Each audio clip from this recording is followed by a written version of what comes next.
tout le monde, bonjour les amis, bonjour la huitième. Aujourd'hui on va apprendre à utiliser GeoGebra pour faire un développement d'un prisme droit. Tout d'abord, ce que j'aimerais que tu fasses, c'est qu'on va se créer une page pour pouvoir dessiner en 3D et en 2D. Ici, si tu vois sur affichage, tu as graphique et j'aimerais que tu cliques aussi sur graphique 3D. Donc, il va t'apparaître ces deux pages-ci.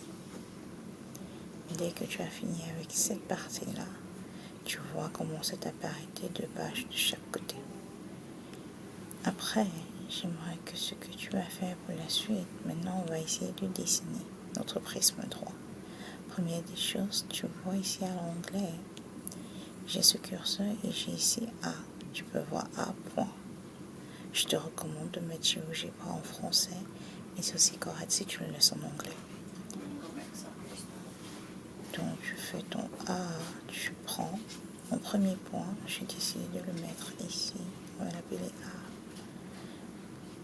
A. Après, je vais le mettre le deuxième point B sur mon plan des abscisses et des ordonnées. Là, tu peux voir chaque fois que tu cliques ici, tu peux remarquer comment ça te met les paramètres de chaque point. Après, je vais essayer de faire comme une symétrie par rapport à la droite des abscisses. Et ensuite, je fais pareil aussi avec D, qui est la symétrie de A. Après avoir fait cela, qu'est-ce qu'on doit faire pour la suite quand tu as mis des points? Oui, évidemment, comme tu le penses, on doit tracer nos droites. Mais maintenant, pour faire les droites, tu dois aller sur ce triangle-ci que tu vois. Et tu dois cliquer sur polygone. Parce que là, ça devient un peu spécial. Quand tu fais ça, tu vois, qu'est-ce qu'un polygone d'après la définition qu'on a après? Oui, c'est exactement une figure avec toute fermée. Un polygone, ça peut être un rectangle, ça peut être un carré. Et là, quand tu as fini de dessiner ton polygone, donc tu peux le remarquer du côté du 3D. Voici ce qui apparaît du côté du 2D. Voici ce qui apparaît. Maintenant, pour la suite, tu reviens ici sur ta petite flèche, sur ce curseur. Qu'est-ce que tu fais? Tu cliques n'importe où sur ton dessin 3D. Je précise bien sur cette partie-ci. Quand tu cliques, voici ce qui apparaît de plus.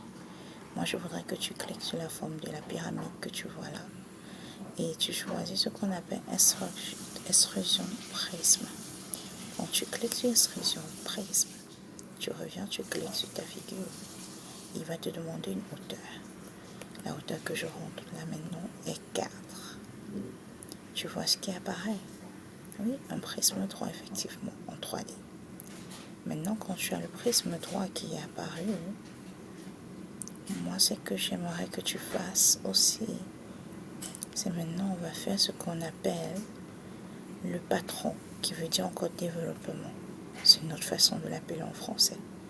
Quand tu as cliqué sur patron et que tu fais ça, maintenant, tu as ton développement qui apparaît sur la forme 2D et sur ta forme 3D. Tu peux voir. J'espère que tu auras tout compris, toutes les explications. Et si tu as des difficultés, n'hésite pas à me le demander. Je suis là pour t'aider.